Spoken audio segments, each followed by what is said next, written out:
The dining room of the ultra-exclusive Manhattan restaurant went dead silent. The diamond-clad socialite sneered at the black waitress, laughing. Don't ask her, Sebastian. Look at her. She can't even read the menu. Before the terrifying syndicate boss could speak, the waitress smiled, leaned in, and began reciting the complex culinary masterpieces in flawless, aristocratic Parisian French. The boss's eyes darkened with sudden, dangerous obsession. To the billionaires, politicians, and celebrities who frequented L'Eclipse, an obscenely expensive, invite-only French restaurant tucked away on the Upper East Side of Manhattan, Jada Crawford was completely invisible. She was just another piece of the exquisite decor, with her dark, flawless skin complementing the crisp, tailored white uniform of the waitstaff, her natural hair pulled back into a severe, elegant bun. Jada was paid to be a ghost. She was expected to pour the vintage Dom Perignon into Baccarat crystal flutes without making a sound, to clear the Limoges porcelain plates without casting a shadow, and, above all, to never speak unless spoken to. No one looking at the 24-year-old black woman quietly arranging silver forks knew her real story. They didn't know that just 2 years ago, Jada was walking the cobblestone streets of Paris, completing her master's degree in applied linguistics at the Sorbonne. She was brilliant, fluent in 4 languages, and on track to become an international translator for the United Nations. But life has a cruel way of rewriting the script. When her father, a hardworking mechanic in Brooklyn, suffered a massive stroke, Jada dropped everything. The mounting, suffocating medical debts, real numbers that crushed real families, forced her to trade her textbooks for a serving tray. L'Eclipse paid exorbitantly well, especially the tips from the Wall Street tycoons, but it demanded her soul and her pride in return. It was a rainy Tuesday evening in November when the atmosphere in the restaurant suddenly shifted from pretentiously calm to absolutely suffocating. Arthur Pendleton, the notoriously strict British maître d', practically sprinted into the back kitchen. His usually pale face was flushed red, a sheen of terrified sweat breaking out across his forehead. "Listen to me, all of you! Stop what you are doing!" Arthur clapped his hands, his voice trembling. The clattering of copper pots orchestrated by executive chef Thomas stopped immediately. The private dining suite, the Velvet Room. "It has just been booked for an emergency dinner." Jada wiped her hands on a towel, frowning. "Arthur, the Velvet Room requires a 6-month reservation. Who just walks in?" "Sebastian Rioux," Arthur whispered, speaking the name as if uttering a curse that might summon the devil himself. A collective chill ran through the kitchen staff. Even Jada, who tried to keep her head down and stay out of city gossip, knew that name. Sebastian Rioux wasn't just a businessman. He was the reigning architect of the Korean syndicate operating out of the eastern seaboard, a ruthless, untouchable mafia boss who hid his vast underworld empire behind a legitimate, multi-billion-dollar corporate front, Rioux Logistics. He was 32, lethally handsome, and had a reputation for destroying anyone who crossed him. Rumor had it he once bought a rival's shipping company just to fire the man's entire family, then burned the empty warehouses to the ground.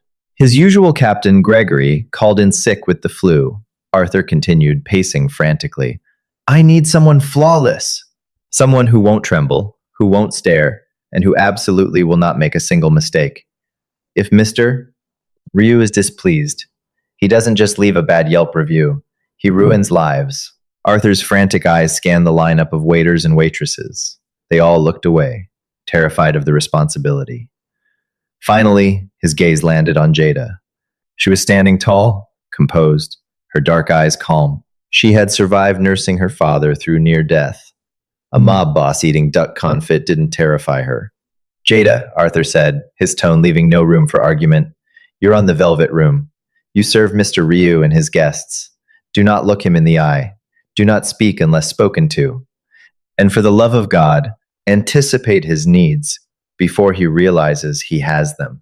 "Understood," Jada said evenly, though her heart gave a slight traitorous flutter against her ribs. She smoothed down her apron, picked up a fresh silver tray, and walked out into the lion's den. The Velvet Room was heavily soundproofed, draped in heavy crimson curtains, and lit by a low, moody chandelier. When Jada stepped silently through the heavy oak doors, The sheer gravity of the room hit her. There were four massive, heavily armed men in tailored black suits, standing by the exit's bodyguards, who tracked her every movement with dead, predatory eyes. At the center of the mahogany dining table sat Sebastian Rioux. The rumors didn't do him justice. He was devastatingly striking, dressed in a bespoke charcoal Brioni suit that clung to a lean, muscular frame. His dark hair was styled effortlessly, but it was his eyes that caught Jada off guard. They were pitch black, cold, and calculating, radiating an aura of absolute authority. He sat with the relaxed posture of a predator who knew he owned the jungle.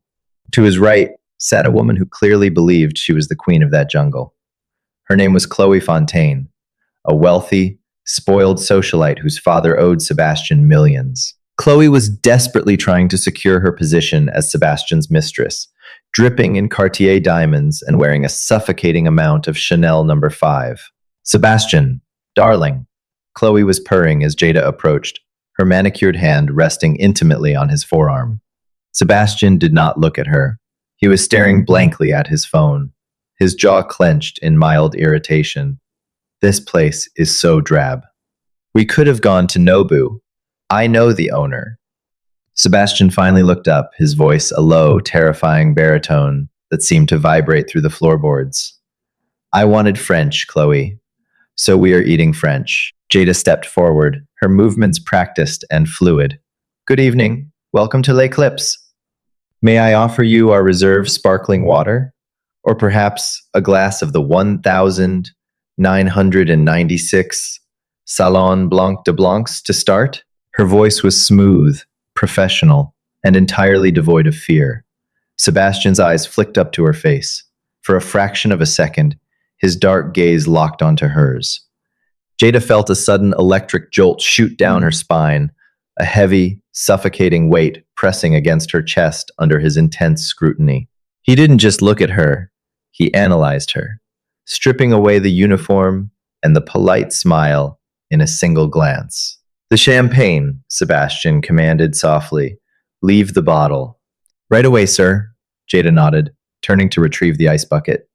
As she walked away, she could feel his eyes burning into her back. The night had barely begun, and the air in the velvet room was already thick with an explosive, unspoken tension. When Jada returned with the vintage champagne, she poured it with practiced perfection, the golden liquid bubbling flawlessly into the flutes without a single drop spilling onto the pristine white tablecloth. She stepped back, clasping her hands behind her back, waiting for the guests to peruse the menus. This was where the trap was always sprung at L'Eclipse. The restaurant's menus were an arrogant display of exclusivity. They were written entirely in high culinary French, with no English translations provided. The typography was an elegant, swirling cursive that made words like pigeonneau and topinambour look like complex poetry. It was a deliberate choice by Chef Thomas to separate the true connoisseurs from the new money pretenders. Chloe Fontaine, unfortunately for her, fell firmly into the latter category. Jada watched discreetly as Chloe opened the heavy leather-bound menu. The socialite's arrogant smile immediately faltered. Her eyes darted across the page, a faint flush of embarrassment creeping up her neck as she stared at the incomprehensible French vocabulary. She shifted uncomfortably in her seat, taking a large gulp of her champagne to mask her rising panic. Sebastian, on the other hand, hadn't even opened his menu. He sat back in his chair, swirling his champagne, his dark eyes fixed on Chloe's struggling expression with a look of bored, cruel amusement. He knew exactly what she was experiencing, and he enjoyed watching her squirm. "Have you decided, Chloe?" Sebastian asked, his voice laced with dangerous silk. "I hear the riz de veau is exceptional tonight." Chloe swallowed hard, having no idea that he had just suggested the calf's sweetbreads, a dish she would violently abhor. "Oh, yes, I think I'll have the, she squinted at the page, mispronouncing heavily, the boeuf bourguignon. "We do not serve beef stew here, Chloe," Sebastian said coldly. Humiliation flashed across Chloe's face. She needed someone to blame, someone to redirect the embarrassment away from herself. Like a cornered viper, her eyes snapped to the easiest target in the room, Jada. "Well, it's a ridiculous menu," Chloe snapped, slamming the leather booklet onto the table. She glared at Jada with venomous entitlement. You, waitress, tell me what the chicken dish is. And don't use the stupid French words. Just tell me what it is in plain English. Jada took a calm step forward. Certainly, ma'am. Our poultry feature this evening is the poulard de Bresse and Vessie. I literally just said no French, Chloe shrieked, her voice echoing shrilly in the quiet room. The bodyguards in the corner shifted. Sebastian's eyes narrowed, a dark storm brewing in his expression as he stared at Chloe. Desperate to regain control and put Jada in her place, Chloe scoffed loudly, looking at Sebastian with a mocking laugh. Honestly, Sebastian, why do they hire these people? Look at her. She's probably from the Bronx. I bet she can't even read the menu herself. They just memorize a script like little parrots. Chloe turned her vicious smirk back to Jada, pointing a manicured finger. Read the third appetizer on the list. Go on. Read it and tell me what it means. Let's see how fancy you really are. The room plunged into an icy, terrifying silence. Arthur, who had been peeking through the glass window of the door, squeezed his eyes shut, preparing for the apocalypse. You did not cause a scene at Sebastian Rieu's table. Sebastian slowly placed his champagne glass on the table. The sharp clink sounded like a gunshot. He turned his head slowly toward Chloe, his jaw set, ready to verbally eviscerate the woman for her shrill, classless outburst. But Jada didn't need Sebastian Rieu to save her. Instead of shrinking, instead of stammering, Jada's posture straightened. The polite, submissive waitress mask melted away, replaced by the formidable, highly educated linguist who had debated philosophy with professors in Parisian cafes. She looked down at Chloe, her dark eyes flashing with a cold, terrifyingly calm fire. Without looking at the menu, Jada locked eyes with Chloe and spoke. Madam, Jada began, her accent so breathtakingly authentic, so dripping with native Parisian elegance, that it seemed to alter the very air in the room. Le troisième hors d'œuvre est un carpaccio de langoustine sauvage, délicatement infusé à l'huile de truffe blanche d'Alba, accompagné d'une gelée de consommé de crustacés et de caviar, beluga impérial. Chloe's jaw dropped. She sat frozen, blinking in stunned, stupid silence. But Jada wasn't finished. She leaned in slightly, her voice dropping to a smooth, lethal register, translating with surgical precision. That means, madam, it is a wild langoustine carpaccio, delicately infused with white Alba truffle oil, accompanied by a crustacean consommé jelly and imperial beluga caviar. Or, in plain English, Jada offered a smile that didn't reach her eyes. It's raw seafood with expensive fish eggs. At $300 a plate, I highly recommend it for someone of your discerning taste. The utter destruction in Jada's delivery was masterful. She hadn't raised her voice. She hadn't used a single curse word. Yet she had completely annihilated the socialite's ego, reducing her to a sputtering, humiliated mess. Chloe's face turned the color of a crushed plum. She opened her mouth to scream, to demand the manager, to get this insolent waitress fired, but a sound cut her off. It was a low, dark, rumbling sound. Sebastian Rieu was laughing. It wasn't a polite chuckle. It was a genuine, chest-deep laugh of pure, unadulterated amusement. The bodyguards exchanged shocked glances. They hadn't heard their boss laugh in years. Sebastian leaned forward, resting his elbows on the table, steepling his fingers. His pitch-black eyes were completely locked onto Jada, burning with a sudden, intense fascination. The boredom that had plagued him all evening vanished, replaced by the hyper-focused gaze of a man who had just discovered a hidden diamond in the mud. Kayla, Sebastian murmured, his voice a dark, rough velvet. Sorbonne? Jada blinked, momentarily thrown off balance. She hadn't expected him to recognize the specific regional cadence of her education. Yes, sir. 2 years. Sebastian smiled, a slow, dangerous smirk that made Jada's pulse hammer violently in her throat. He didn't look at Chloe as he spoke his next words. Get out, Chloe. Chloe gasped, clutching her diamond necklace. What? Sebastian, you can't be serious. She just insulted me. Sebastian's smile vanished instantly. The temperature in the room dropped 30 degrees. When he turned his head to look at Chloe, there was nothing but violent, icy promise in his eyes. I said, Sebastian whispered, the threat hanging heavy in the air. Get out, before I have my men throw you out. Trembling, her eyes welling with humiliated tears, Chloe scrambled out of her chair, grabbed her Hermes Birkin bag, and practically ran from the velvet room. The heavy oak doors clicked shut behind her. Silence descended on the room once more. It was just Jada, the silent bodyguards, and the most dangerous man in New York City. Jada stood rooted to the spot, suddenly realizing the magnitude of what she had just done. She had exposed herself. She had broken the cardinal rule of l'éclipse. She had stepped out of the shadows. Sebastian reached for his champagne glass, never breaking eye contact with Jada. The intensity of his stare was intoxicating, predatory, and entirely focused on her. What is your name? He demanded softly. Jada, she replied, keeping her chin up despite the tremor in her hands. Jada Crawford. Well, Jada Crawford, Sebastian Ryu said, his voice dropping an octave, slipping into perfect, commanding French of his own. À partir de ce soir, tu es la seule personne autorisée à me servir. From tonight on, you are the only person allowed to serve me. He took a sip of his champagne, his dark eyes glittering with a sudden, possessive obsession. Now, tell me more about this langoustine. Over the next month, the ecosystem of L'Eclipse completely adapted to a new, unbreakable rule. When Sebastian Ryu walked through the doors, Jada Crawford was the only person allowed within 10 feet of his table. He came in 3 times a week, always demanding the velvet room, and always alone. He didn't come to eat. He barely touched the Michelin-starred food. He came to speak with Jada.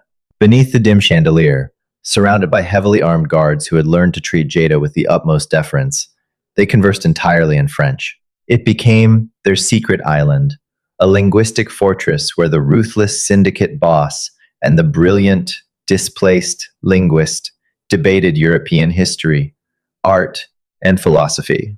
With every passing evening, Jada saw the terrifying mask of the Mafia boss slip, revealing a fiercely intelligent, dangerously perceptive man.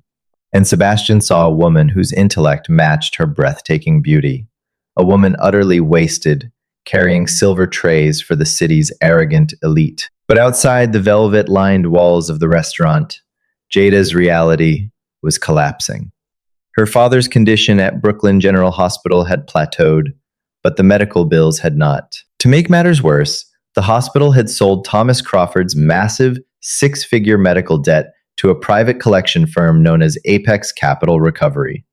What Jada didn't know was that Apex was a legitimate front for the Russo family, a brutal sector of the Italian mob operating out of Staten Island. Dominic Russo, a loan shark with a reputation for breaking fingers before asking questions, had acquired her file. It all came to a violent head on a freezing Thursday night in December. Jada finished a grueling 14-hour shift. Arthur, the maitre d' waved her off near midnight. She pulled her heavy wool coat tightly around her shoulders, stepping out of the warm kitchen and into the freezing, sleet-covered alleyway behind the restaurant to walk to the subway. She barely made it 10 steps before 2 massive figures stepped out from the shadows of the dumpsters, blocking her path. Jada Crawford, a raspy voice, echoed in the narrow, brick-lined alley. A third man stepped forward into the pale glow of the street lamp. He was wearing a cheap leather jacket and chewing on a toothpick. Dominic Russo. He held a thick manila folder in his gloved hands. You're a hard girl to track down, Dominic sneered, stepping closer. The smell of stale tobacco and cheap cologne rolled off him. Your old man owes my firm $280,000, Jada. The hospital got tired of waiting. Now, you owe me. And I don't do payment plans. Jada's heart slammed against her ribs, her breath misting in the freezing air. She backed up, but the 2 enforcers closed in behind her, trapping her. I don't have that kind of money, she said, her voice shaking despite her desperate attempt to keep it steady. I'm a waitress. I send every paycheck I have to his accounts.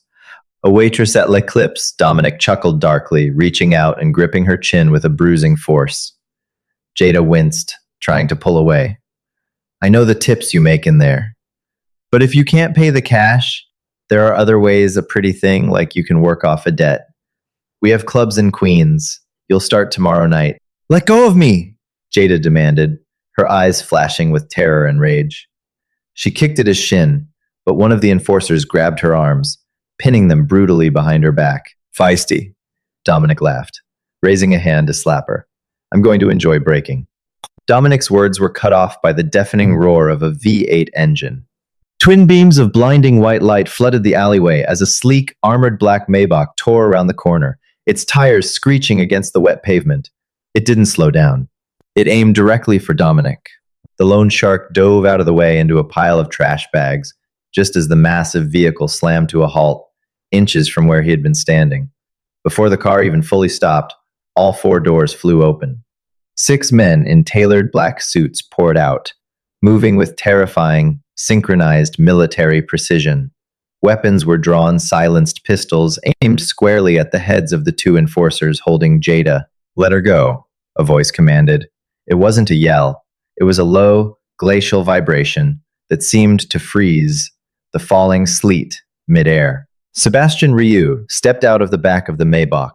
He looked like the devil incarnate, dressed in a long black cashmere overcoat, his dark eyes burning with a murderous, unholy rage. He didn't even look at the guns. He walked straight toward Jada, his gaze locked on the bruise forming on her chin. The enforcer holding Jada immediately let her go, his hands flying up in the air as he recognized the billionaire syndicate boss. Jada stumbled forward, gasping for breath. Sebastian caught her, his large, warm hand wrapping securely around her waist, pulling her flush against his chest. The smell of sandalwood and danger enveloped her. Sebastian, she breathed, her legs shaking.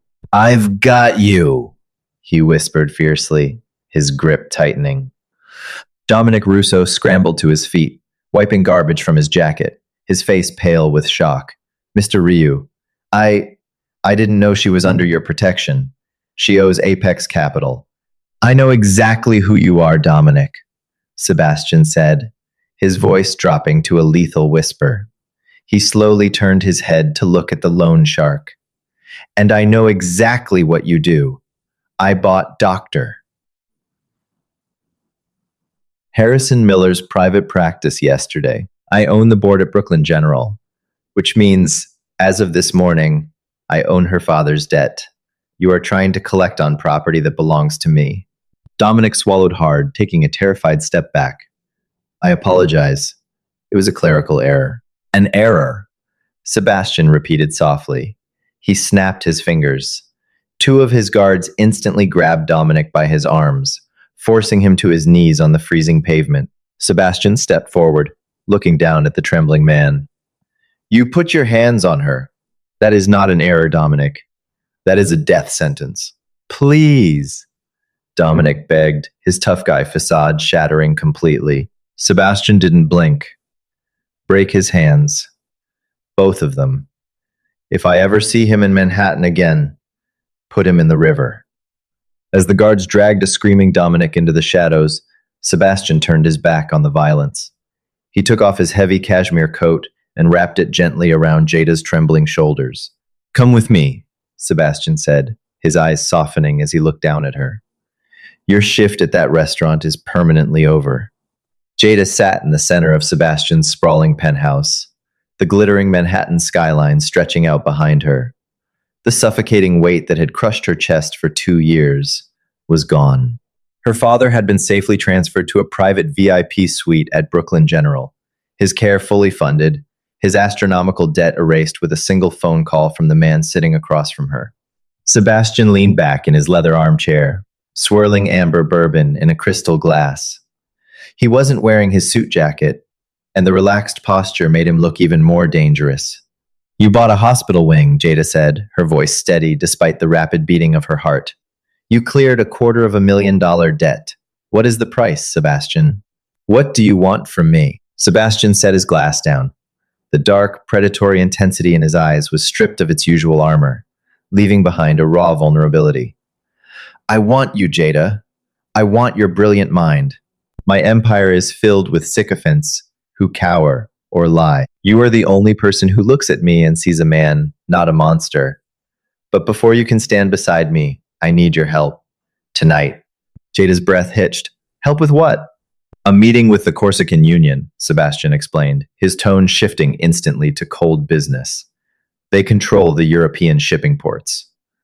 Their leader, Jean-Paul Laurent, refuses to speak English to maintain a psychological edge.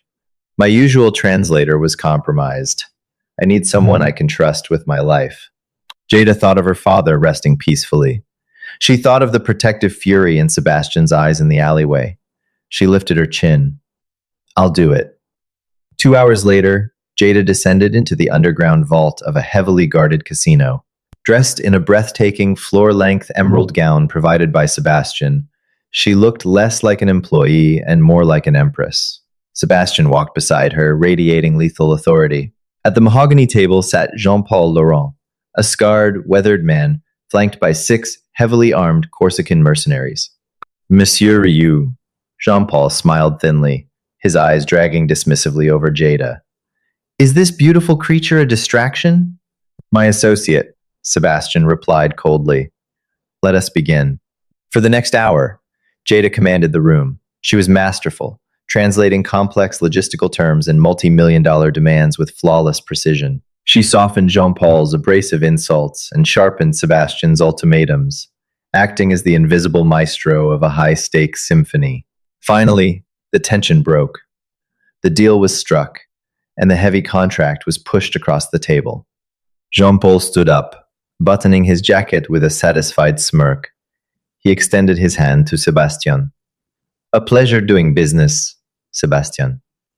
But as Sebastian reached out, Jean-Paul turned slightly to his lead mercenary. Keeping his polite smile fixed, the Corsican leader spoke rapidly in Verlan, a highly complex, backward slang street French, exclusive to the Parisian underworld. Laisse-le signer, puis tire-lui dans la tête. On prend les quais. Let him sign, then shoot him in the head. We take the docks. Jean-Paul assumed Jada was a classically trained university snob, a girl who only knew textbook diplomacy.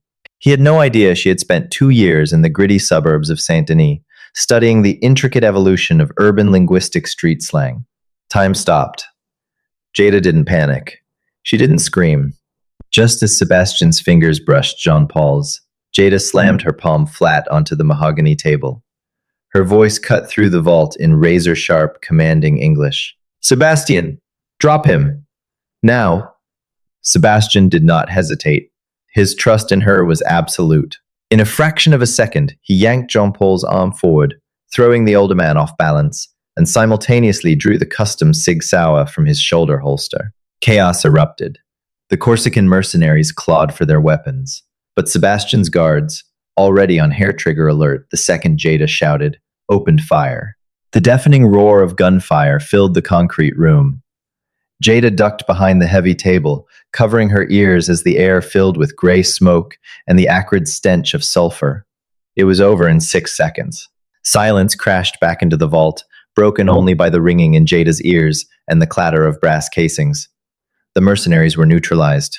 Sebastian stood over a bleeding, gasping Jean-Paul, his weapon aimed squarely at the man's chest. She understood. Jean-Paul wheezed, staring at Jada with wide, terrified eyes. The street tongue. She understands everything, Sebastian said, his voice glacial. You just forfeited your life and your ports. He gestured to his guards. Get him out of my sight. Holstering his weapon, Sebastian turned. He walked over to Jada, his chest heaving, his dark eyes blazing with an intoxicating mixture of adrenaline and awe. He reached down, offering his hand. Jada took it, letting him pull her to her feet, but he didn't let go. Sebastian pulled her flush against his chest, wrapping his arms fiercely around her waist and burying his face into her neck, grounding himself in her scent. You saved my life, he whispered roughly against her skin, the untouchable Mafia boss completely undone. Jada wrapped her arms around his shoulders, holding him just as tightly. I told you, Sebastian. I'm not just a waitress. Sebastian pulled back, framing her face with his large hands. He looked at her with a raw, burning possessiveness that bordered on worship. You were never a waitress. You are a queen, my queen. And from tonight on, no one in this world will ever look past you again. He leaned down and captured her lips in a bruising, desperate kiss, a promise sealed in gunpowder and blood. The invisible girl was gone forever. The empress of the underworld had taken her throne. Jada's journey from an invisible waitress drowning in debt to the brilliant, untouchable queen of a mafia empire proves that true power isn't about the clothes you wear. It's about the intellect and fire you hide beneath them. Never underestimate the quiet ones in the room. If you loved this intense, twist-filled mafia romance, make sure to hit that like button, share this incredible story with your friends, and subscribe for more thrilling, real-life dramas.